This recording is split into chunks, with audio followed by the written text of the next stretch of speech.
देश को बेहतर बनाना है तो हमें समाज को जगाना होगा, व्यवस्था की बुराइयों से लड़ना होगा। अभियान आपके हक के लिए आपकी आवाज है।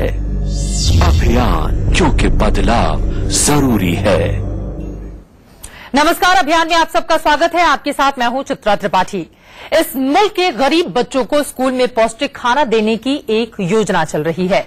इस योजना का नाम है मिड डे मील। कागजों पर यह योजना बेहद शानदार है, मगर इसकी असलियत बेहद खराब और परेशान करने वाली। गरीब बच्चों को स्कूल में पौष्टिक खाना देने की एक योजना चल रही है। इस योजना का नाम है मिड डे मील। कागजों पर यह योजना बेहद शानदार है, मगर इसकी असलियत बेहद खराब और परेशान करने वाली। भोजन के लिए केंद्र से मिलने वाले रुपयों की गजब बंदरबाट जारी है। स्कूलों में बेहिसाब लापरवाहियों का दौर चल रहा है। बच्चों की सेहत से भद्दा मजाक किया जा रहा है। आलम यह है कि आए दिन स्कूलों से बच्चों की बीमार होने की खबरें सामने आती हैं। आज अभियान उन करोड़ों बच्चों और उनके मां बाप के लिए है जिनके बच्चे सरकारी स्कूलों में पढ़ते हैं।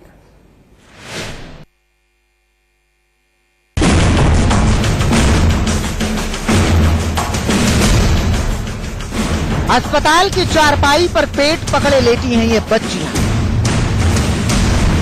करीब 50 बच्चियों ने मिड डे मील खाया और सब के सब अस्पताल पहुंच गईं।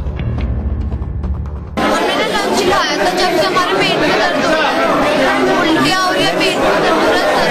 तो लंच स्कूल में खाना खा रहे थे तो खाने के बाद पेट में। ये तस्वीरें झालावाड़, झनकी या झुमरी तलैया की नहीं है।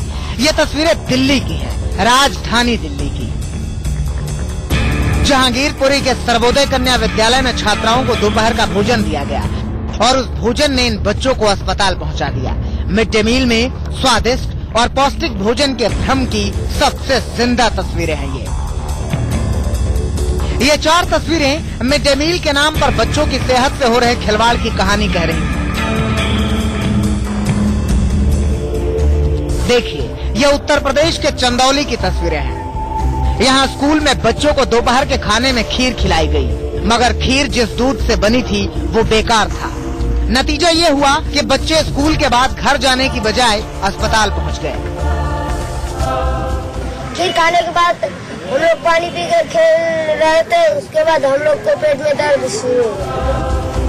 चंदौली में मिड डे मील के नाम पर चल रहे होशियारी का धंधा खुल गया, इसलिए हाकिमों की धुकधुकी बढ़ी हुई है। इस संबंध में पूछताछ की जाएगी उनसे, बीएसए से, कि क्यों ऐसा हुआ है और किन कारण से, क्या मतलब शासनादेश है उनको देने का। उसके बाद भी दोषी होगा, उसके खिलाफ कार्रवाई होगी। कुछ ऐसा ही बस्ती में हुआ। तस्वीरें देखिए। बस्ती के प्राइमरी विद्यालयों में खीर बनाने के लिए जो दूध आता है वो छात्र छात्राओं के जिंदगी से खिलवाड़ करने वाला है, बेहद खराब और घटिया। अब इन तस्वीरों को देखिए। ये मध्य प्रदेश के सिंधवा की तस्वीरें हैं। सिंधवा के इस स्कूल में बच्चों को बेहद ही घटिया किस्म का खाना दिया जाता है, दाल और चावल के साथ। कीड़े मकोड़े, कंकड़, पत्थर सब खाने के लिए मजबूर हैं ये बच्चे। बच्चे शिकायत करते हैं, मगर सुनने वाला कोई नहीं। क्या होती है, दौड़े हो जाते हैं। हमने बोला ना मैडम को कल कि हमारे बच्चों को ऐसा खाना नहीं देना। टेंशन हो जाती है, कल ठीक से खाना नहीं मिल रहा बच्चे को। कागजों में लिखा है कि सप्ताह में रोज बच्चों को बदल बदल कर खाना दिया जाए। मिड डे मील के लिए हर दिन नया मेन्यू हो।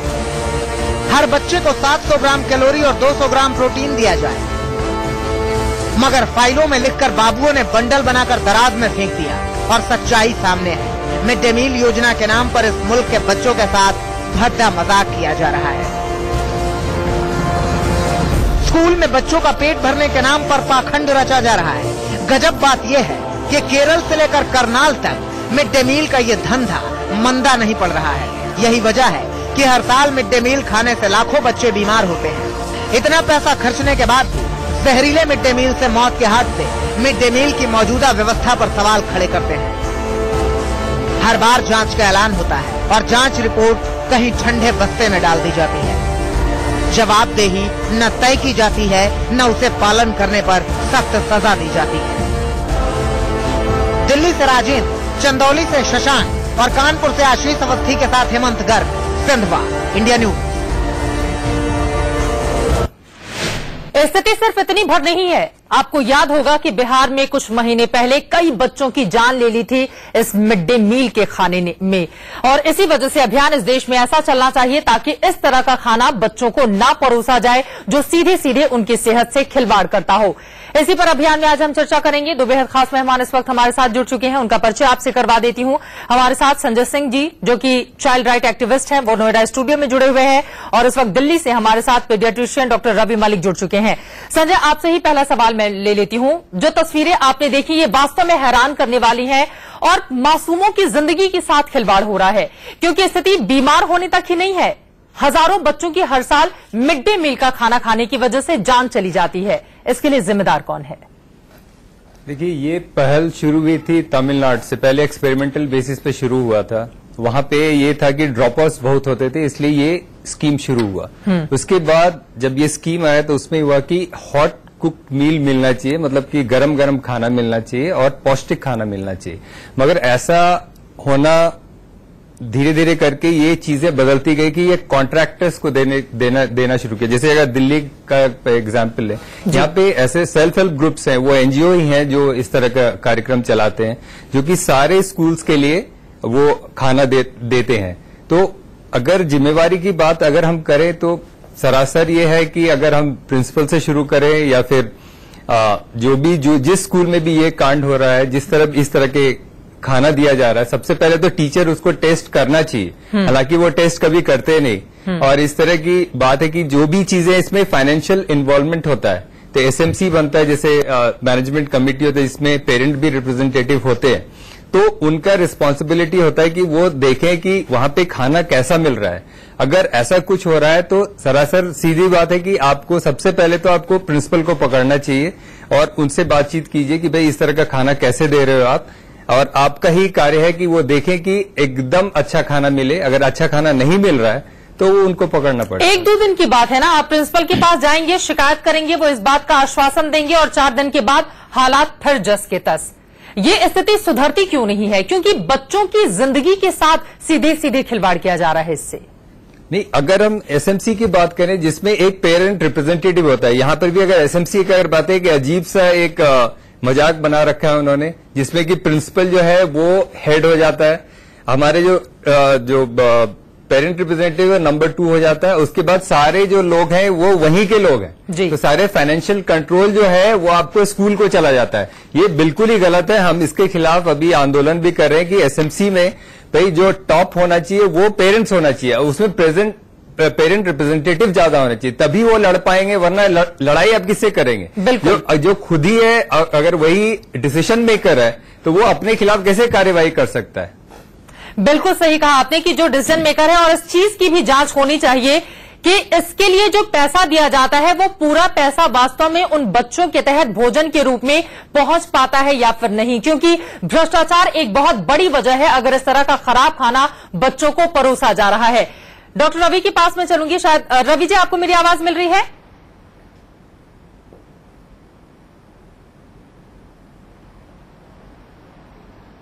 क्या हुआ?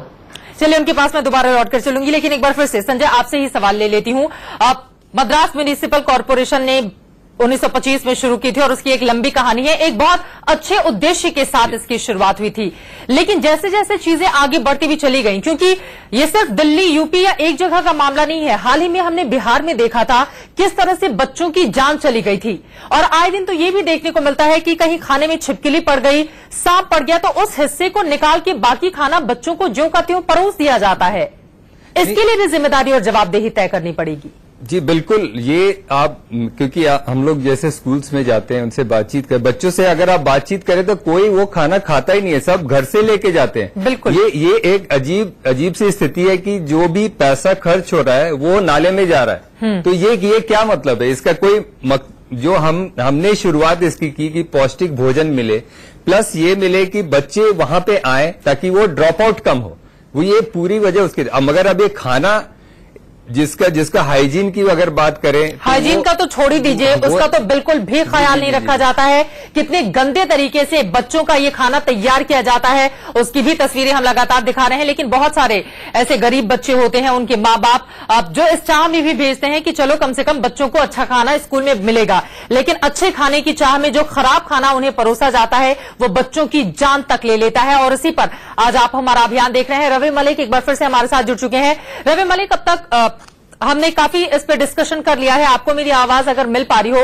सवाल बड़ा ये है, इतना खराब खाना जो बच्चों को परोसा जाता है, कभी छिपकली उसमें मिली होती है, मरी हुई पाई जाती है, कभी सांप, कभी बहुत सारे अलग अलग तरीकों से हमने देखा है कि खाना खराब हो जाता है, उसके बाद भी बच्चों को परोस दिया जाता है। किस किस तरह की दिक्कतें बच्चों के लिए पैदा हो जाती हैं अगर वो खराब खाना खाते हैं तो? देखिए, ये तो बड़ी डिस्टर्बिंग न्यूज है, क्योंकि मैं आपको एक चीज बता दूं कि मिड डे मील प्रोग्राम को खाना सर्व करने के लिए भी पूरी प्रोटोकॉल्स हैं। बिल्कुल, उसको 65 डिग्री सेंटीग्रेड टेम्परेचर के ऊपर सर्व करना चाहिए। सर्व करने से पहले एक टेस्टर होना चाहिए जो खाने को टेस्ट करके पहले देखेगा।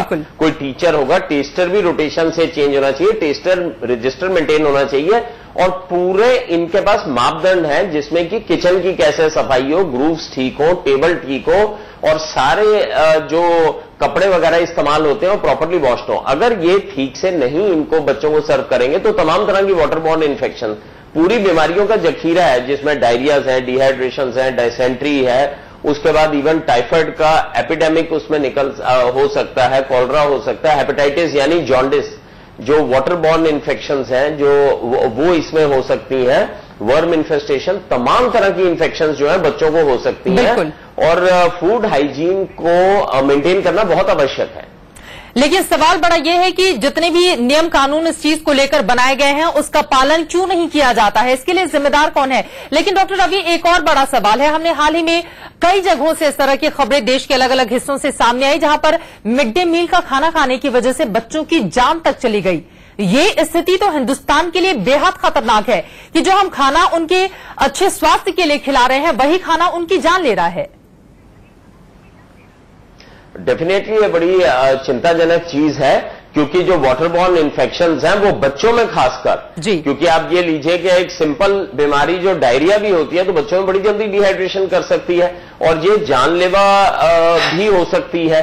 और सबसे बड़ी चीज है कि बहुत सारे बच्चों में ये खाना बांटा जाता है तो एकदम से एपिडेमिक का भी ये प्रोपोर्शन ले सकती है कि एकदम से इन्फेक्शन जो है सब लोगों के अंदर फैल गई। तो इसका हाइजीन का ध्यान रखना बहुत आवश्यक है। बड़ा आदमी फिर भी उस चीज में ऑब्जेक्ट कर सकता है कि खाने का टेस्ट ठीक नहीं है, या खाने का टेम्परेचर ठीक नहीं है, या खाने का, लेकिन बच्चों को तो हम जो भी दे रहे हैं we should be very cautious, क्योंकि बच्चों से तो कोई फीडबैक देना नहीं है, उनको तो जो परोसेंगे वो खा लेंगे। और आपकी बात बिल्कुल ये चिंताजनक विषय है कि इवन जान तक जा सकती है इस तरह के खाने से। कई बार टीचर्स का भी दबाव होता है, बच्चे भी अगर कभी खोलना चाहें अपनी जुबान को कि ये खाना हम नहीं खाएंगे या फिर ये खाना खराब है, तो टीचर्स उन्हें डांट डपट देंगे, जिसके बाद बच्चे भी चुप हो जाएंगे और वही खाना जो उन्हें थाली में परोसा जा रहा है वो उन्हें खाना पड़ेगा। संजय सिंह जी, आपके पास मैं आना चाहूंगी।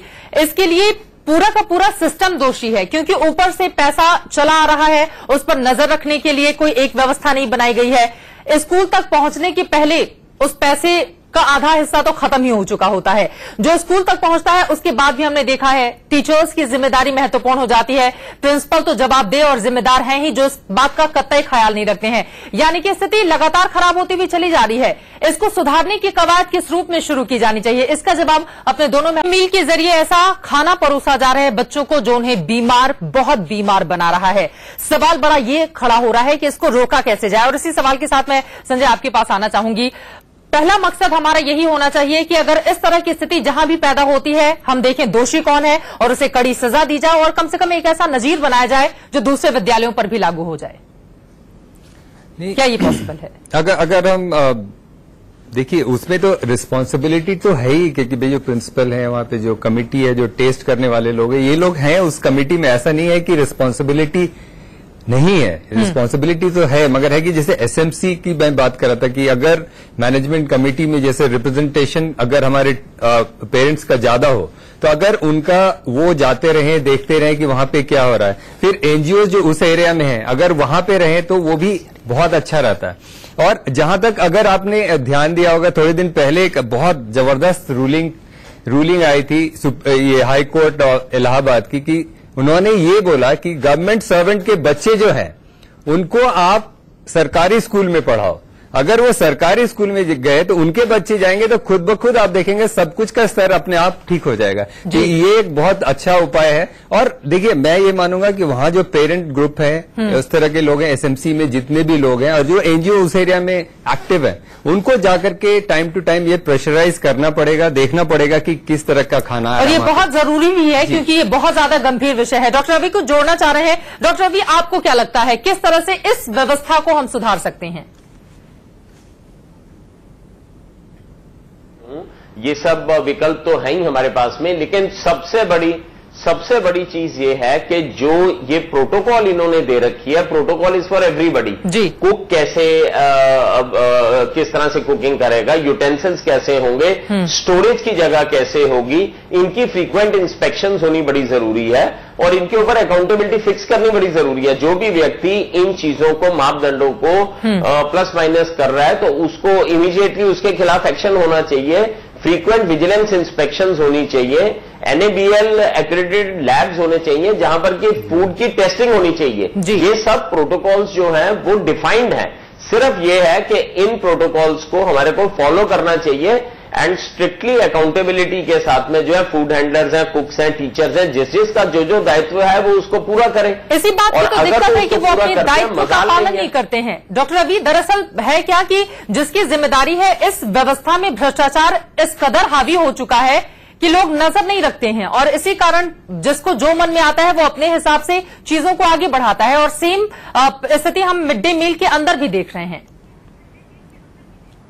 देखिए, विजिलेंस एक्टिविटीज इसमें बढ़ानी बहुत आवश्यक है, इसके अलावा कोई भी और चीज नहीं है।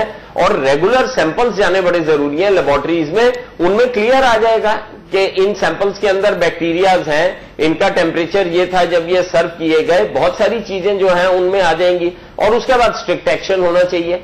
जब व्यक्तियों को ये पता चल जाएगा कि इसमें एक्शन भी होता है, इनमें सैंपल्स भी लिए जाते हैं, इसके अलावा कोई और तरीका नहीं है। अगर मैं सरकारी अफसरों को भी कहूं कि जी आप जो है सरकारी उसी में ही बच्चों को डालिए जबरदस्ती, there is no law for this. तो वो जो बेस्ट चीज है उसमें यही है कि आप उनका प्रॉपर जो है जो भी प्रोटोकॉल दी गई है वो फॉलो हो और उसमें विजिलेंस के छापे पड़े, सैंपल्स मॉनिटरिंग अच्छे से की जाए और जो भी दोषी लोग हों, इस व्यवस्था को जो कमजोर बना रहे हों, उनके खिलाफ भी कड़ी से कड़ी कार्रवाई का प्रावधान होने चाहिए। तभी कम से कम हम मिड डे मील योजना को सही तरीके से आगे बढ़ा पाएंगे और हमारे बच्चे बीमार नहीं होंगे। आप दोनों का बहुत शुक्रिया अभियान में आज हिस्सा बनने के लिए।